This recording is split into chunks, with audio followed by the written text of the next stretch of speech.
We've already covered quite a few of these comics and books that have been turned into DreamWorks films, but today we're going to be taking a look at a very unique circumstance.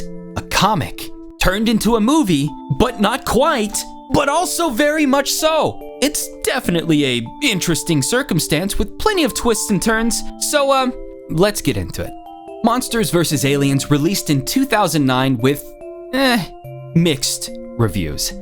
Though, in terms of DreamWorks films, it does lean a bit more to the positive side, but the film's plot is summed up fairly well in its own title. A group of monsters is imprisoned by the US government, and when aliens start invading Earth, they are called on to help stop the invaders, with the promise of being given slightly more freedom, essentially just a better version of Suicide Squad. The plot really is that straightforward, but what divides people is in its execution. We get a lot of time focusing on the monsters, building up their team dynamic and whatnot, so if you like the movie's humor, then I think you're in for a good time. If not, then there really isn't much else here for you.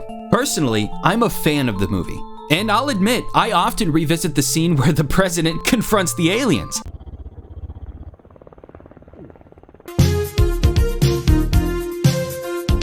Before we get into the comic the film is based upon, we should quickly go over its other, less secretive influences. It's a rather well-known fact that all of the monsters in this film are based on classic monsters. Ginormica is a reference to Attack of the 50-Foot Woman. Bob is a reference to The Blob. The Missing Link is a reference to the creature from the Black Lagoon. Dr. Cockroach PhD is a reference to The Fly, and Insectosaurus is a reference to Mothra. Of course, these are just roughly based on those monster concepts, but it will tie back into what we're going to be talking about today. When Monsters vs. Aliens was first pitched back in 2002, it wasn't as an original movie. It was instead going to be an adaptation of the one-shot comic from 1981, Rex Havoc.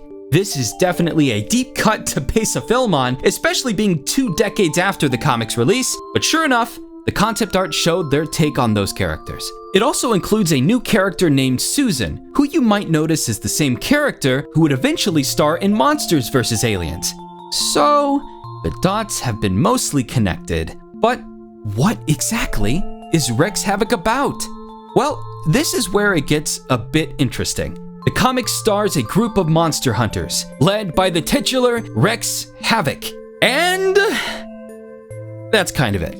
The comic doesn't really have a big connected story, it's more so about the gang taking down several different monsters. But what's interesting is the way it's presented. At first glance, the comic books look very serious and dark, perhaps having a mature edge, leaning heavily on the horror elements. However, that is not the case at all. For example, the comic opens up with a group trying to kill a vampire, and they accomplish this by tricking it to go outside and play volleyball in the sun. Later on, the group is tasked with taking down a Godzilla-sized threat, which ends up slipping on a skateboard and getting knocked out.